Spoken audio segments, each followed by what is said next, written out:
Ontem, dia 22 de outubro, foi o dia da conscientização da síndrome Phelan-McDermid. Estima-se que aqui em Alagoas tenham 30 mil autistas. Quem conversa agora com a gente sobre esse tema é a publicitária Laura Villanova. Muito bom dia, Laura. Seja muito bem-vinda. Muito obrigada. Vamos começar explicando o que é a síndrome, esse nomezinho, né, que é complicado. Exatamente. A síndrome de Phelan-McDermid é uma desordem genética no cromossomo 22, né? Nós temos 23 pares de cromossomos, né? No cromossomo 22, existe nessa região do cromossomo 22, algumas pessoas apresentam essa desordem genética, né? Que pode ser faltar um pedacinho, sobrar um pedacinho, alguma desordem naquela região. Certo. E aí caracteriza essa síndrome Phelan-McDermid. Tá. Que é a síndrome de Phelan-McDermid, é uma das causas genéticas do autismo, são muitas. Era isso que eu ia perguntar, é o mesmo? A síndrome é o mesmo que autismo? Não, na verdade não. Na verdade ainda não se chegou a uma 100% fechado o que é que causa o autismo. Um diagnóstico, né? Não, diagnóstico, as pessoas conseguem o diagnóstico, você é autista, você não é autista, muitos têm diagnóstico errado, né? É diagnóstico, é autismo e não tem o diagnóstico, etc. Mas o que eu quero dizer é que já se sabe que existem muitos tipos genéticos de autismo, mas não se sabe a causa de todos os autismos, entendeu? Certo. Vamos dizer assim. Quais que são as características da síndrome? São uma hipotonia, um tônus muscular fraco, então eles primeiro têm uma dificuldade de firmar pescoço, então o bebezinho tem dificuldade de firmar pescoço, dificuldade de sentar sem o apoio, né? Dificuldade de engatinhar, dificuldade de andar, obviamente, então tudo está atrasado, tudo vai atrasando, né? A criança era para estar sentando, não senta, era para estar engatinhando, nem senta, como é que vai engatinhar? E aí vai. É um atraso grande. E aí depois um atraso global, que a gente chama de atraso global no desenvolvimento, que é esse atraso motor, né, que fica primeiro, o que pega é isso, né, o que mostra primeiro é isso, esse atraso motor, depois um atraso cognitivo, um atraso de comunicação, ou seja, a criança não se comunica nem através do olhar, né, um sorriso, né, então não consegue se comunicar bem. Então esse atraso cognitivo, e esse transtorno do espectro do autismo. Né? Certo. Eu falei em cerca de 30 mil pessoas, né? Uma estimativa de 30 mil pessoas aqui no nosso estado, em Alagoas. Que tenham autismo. Autismo, exatamente. Esse dado está correto? Na verdade, são pesquisas que são feitas, então você pega 1% da população. Sim. Então, obviamente, que não é um número exato, mas é um número já de muitas pesquisas que têm sido feitas. Então, essa é mais ou menos, hoje, né? O que se tem de dado. Claro que quanto mais você vai tendo mais casos diagnosticados, mais você vai poder ajustar esse número, se realmente é 1, se é 0,7, se é 1,5, ninguém sabe, né? Então, por enquanto, hoje o dado que se diz é 1% da população de um local é autista, tem autismo.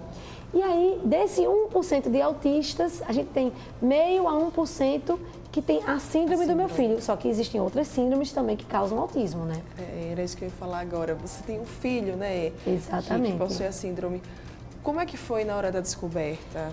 Eu tenho na verdade eu tenho 3 filhos, né? Ele já é o segundo e terceiro, porque são gêmeos. Ai, gente! São gêmeos. Então, foi ficando muito óbvia. Para mim, a comparação era muito perto. Então, talvez eu percebi mais rápido do que outras mães que têm só um bebê, né? Eu tinha 2. Aí um ia atingindo todos os marcos de desenvolvimento e o outro não. Então, você vai ficando, né?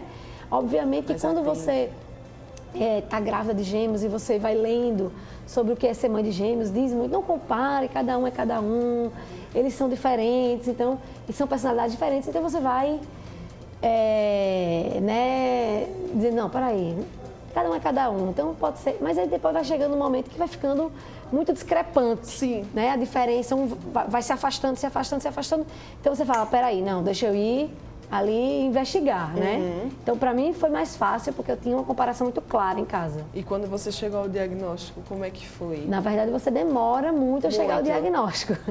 Você vai para um médico, o médico diz que não é nada, que não se preocupe, ele é prematuro, aí você, ai, que bom. Aí você volta para casa e a coisa não muda muito. E aí você procura outro médico, aí esse outro médico fala, você realmente tem uma coisa errada, vamos investigar. Mas você faz primeiro uma investigação investigação clínica, né? Você primeiro faz exames de sangue, você faz uma bateria de exames, ressonância magnética, ultrassom de abdômen, de coração, de tudo, para você ver e tentar chegar a um diagnóstico sem ir para a parte genética ainda. Quando esgotam as possibilidades, quando você vê realmente não tem nada clínico, então aí você parte para investigação genética. E aí a gente só partiu para a investigação genética quando ele já tinha quase um ano. Para investigação.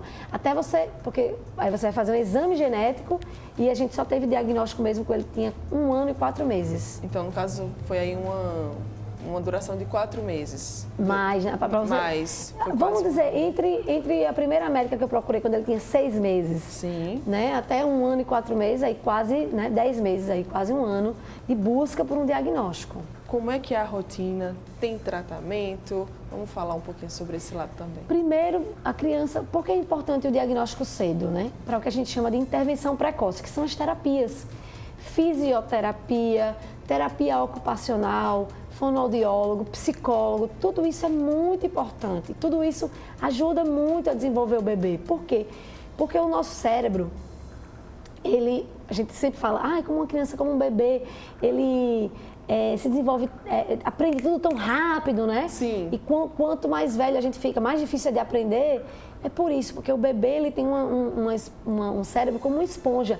Então você precisa aproveitar aquela fase ali do desenvolvimento para você conseguir que ele aprenda o maior número de coisas possível ali. Vai ser muito importante. Então, por isso esse diagnóstico cedo para essa intervenção precoce, para que isso seja muito eficaz no desenvolvimento da vida dele, né? Então, é um tratamento multi, né? Sim. Várias áreas. Exatamente, com uma equipe multidisciplinar, né?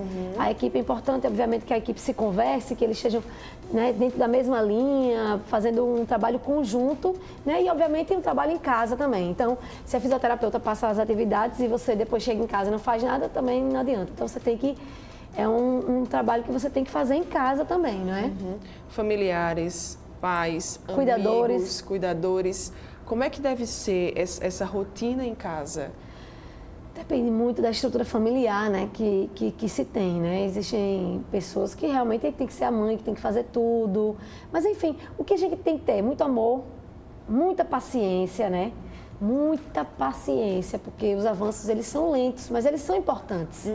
Eles acontecem, mas eles são lentos, né? Então, a gente não pode dizer, vou começar a fisioterapia para daqui a um mês, meu filho vai estar bom. Não.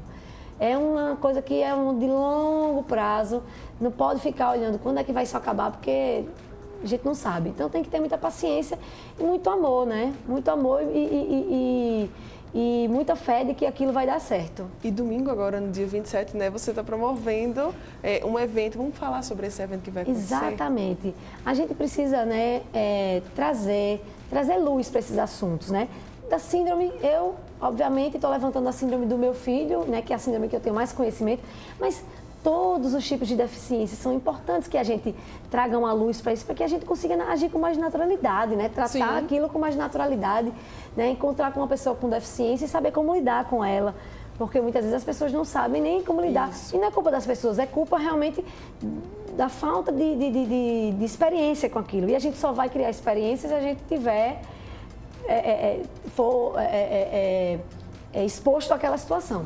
Então, no domingo, a gente vai fazer um evento lá na Rua Fechada, que tem 2 objetivos, né? Um, trazer luz para esse assunto, explicar às pessoas o que é, como é que ela pode ajudar a identificar se ela conhece alguém que tem características semelhantes àquilo, né?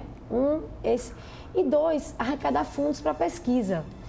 Essa síndrome, né, do meu filho, ela ainda precisa de muita compreensão. Os primeiros casos foram relatados em 98. Então, faz apenas 20 anos. 20 anos. Então, a gente precisa ainda compreender muito sobre a síndrome, né? Porque no Brasil a gente só tem até agora identificados, na associação da qual eu faço parte, 81 casos. 81 casos. Então, aqui no Brasil? No Brasil. Aqui em Alagoas, só 2. Então, isso é um universo muito pequeno. A gente precisa de muito mais gente para que a gente compreenda melhor, para que a gente primeiro entenda melhor, né? O que é a síndrome, quais os efeitos, né, o que é que acontece em cada caso, porque cada caso é um caso, então a gente precisa saber melhor. E, obviamente, no futuro, né, poder desenvolver terapias específicas para essa síndrome, né? desenvolver algum tipo de fármaco, algum tipo de remédio que possa substituir alguma dessas proteínas que faltam, né, no organismo deles. É uma gama enorme de anseios aí. Aqui em Maceió, nós temos um corpo de profissionais que são qualificados o suficiente para lidar com os portadores dessa síndrome? Você, acredito... como mãe, o que é que você fala? Olha, eu acho que não só em Alagoas, o Brasil tem muito a avançar, mas tem, obviamente, bons profissionais. Sim. Aí. Não vou dizer que tem nenhum especializado nessa síndrome, porque a gente está falando de um universo muito pequeno, né? Mas pessoas que trabalham com deficiência, elas estão se especializando e elas precisam se especializar cada vez mais. Então, é preciso que essas pessoas sejam melhor remuneradas pelos planos de saúde, por exemplo, para que elas possam dar um atendimento melhor a essas pessoas, né? E, enfim, existem instituições que atuam através do SUS, por exemplo. Então, a gente tem sim bons profissionais. A gente precisa de mais? Precisa. Né? Precisa de mais investimento. Tem muitas mães e pais que talvez eles não saibam que o filho seja portador dessa síndrome. Sim, né? Muito, com certeza. A gente tem uma expectativa de que a gente tenha entre 150 casos em Alagoas, entre 150 e 300 casos em Alagoas. Sim. Né? Então, hoje a gente tem casos de pessoas que não têm diagnóstico nenhum. Então, antigamente era muito difícil você fazer um exame genético desse como eu fiz no meu filho, né? Então, você tem aí pessoas com 20, 30 anos que são tratadas como deficientes intelectuais. Ele tem deficiência. E não se sabe exatamente o que ele tem, né? E é importante que a gente saiba o que ele tem, mesmo ele com 20, 30 anos. Porque a gente precisa saber. Eu não sei qual é a vida que meu filho vai ter quando ele tiver 30 anos. Então, não é importante para mim saber, né? E talvez não é importante para essa pessoa que tem um filho com 20 anos saber como ele vai estar com 30 ou com 40. Sim. Então, isso é importante, né? Então, a gente tem aí, com certeza absoluta, uma subnotificação, né? Essas características que eu disse a você, o atraso, o déficit cognitivo, sim, elas são características de muitas síndromes. Por isso que também é difícil fazer um diagnóstico clínico e você precisa de um diagnóstico genético, um exame genético que diga lá, falta esse pedacinho, sobra esse pedacinho, que você só consegue com um exame genético. Certo. Mensagem que você deixa, Laura, para os pais, mães, responsáveis, familiares e amigos de pessoas portadoras com deficiência? De pessoas com deficiência. A nossa luta é grande, né? A gente já conquistou muito e a gente tem muito a conquistar. Então, não se cale, vá atrás de seus direitos, né? Seu filho tem direitos, ele é um ser humano igualzinho a você, igualzinho ao irmão dele, que não tem deficiência. A gente precisa regaçar as mangas, cada um fazer o seu papel, cada um fazer a sua parte. Uns têm mais força, uns têm mais recursos, uns têm mais voz, mas vamos usar a voz que a gente tem. Mesmo que a gente não seja um cantor lírico, vamos usar a voz que a gente tem para cantar e para gritar aí. Isso mesmo. E domingo vai ter o evento, tá? Vamos convidar, né? Convocar exatamente, o pessoal para participar. Vamos convocar as pessoas para ir fazer. É uma oficina de slime, então a criançada o pessoal vai produzir slime, né? Vai produzir slime lá.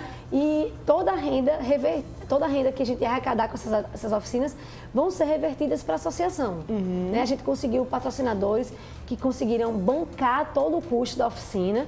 Então, todo o dinheiro que entrar, inclusive o excedente, né? Todas as pessoas que estão contribuindo e que o que sobrar, que se a gente conseguir reduzir o custo, né? Porque todas as pessoas que estão indo trabalhar estão indo como voluntárias, então a gente está com uma equipe grande. Então, todo o dinheiro que exceder, a gente vai doar com a finalidade de usar em estudos. Vai ser ano que vem esse estudo? Provavelmente não. Tem um longo caminho pela frente, os estudos são caros e a gente precisa realmente, de grão em grão que a gente vai conseguir chegar lá. Tá. A partir de que horas? Lá na Rua Fechada, no domingo? A partir das 9 horas da manhã. Já sabe o ponto? Vai ficar ali? Vai ficar em frente à churrascaria Beach Prime. Beach Prime. Então, em frente à Beach Prime, lá na Rua Fechada, né, ali na praia, a partir das 9 horas, você vai poder conferir essa super oficina de slime. Vem muitas coisinhas gostosas e fofinhas, muitas criancinhas lindas lá brincando bem muito. Exatamente. Quem quiser mais informações, como é que pode saber? Seu Instagram, né, contatos, vamos divulgar. O meu Instagram, que é Laura M. Villanova. Vila Nova com 2 L's. Certo. Laura M. Vila Nova. Muito bem. Então, Laura M. Vila Nova, você vai poder saber mais informações lá e participar, tá? Se informe, busque e vá lá prestigiar, participar, ajudar essa associação que está fazendo esse trabalho tão legal. Obrigada. Eu que agradeço. Muito bom, obrigada mesmo. Bom dia, Laura. Bom dia. Você que está aqui ligadinho com a gente não vai sair daí ainda. Tem coisa muito boa para rolar por aqui. Volto já já.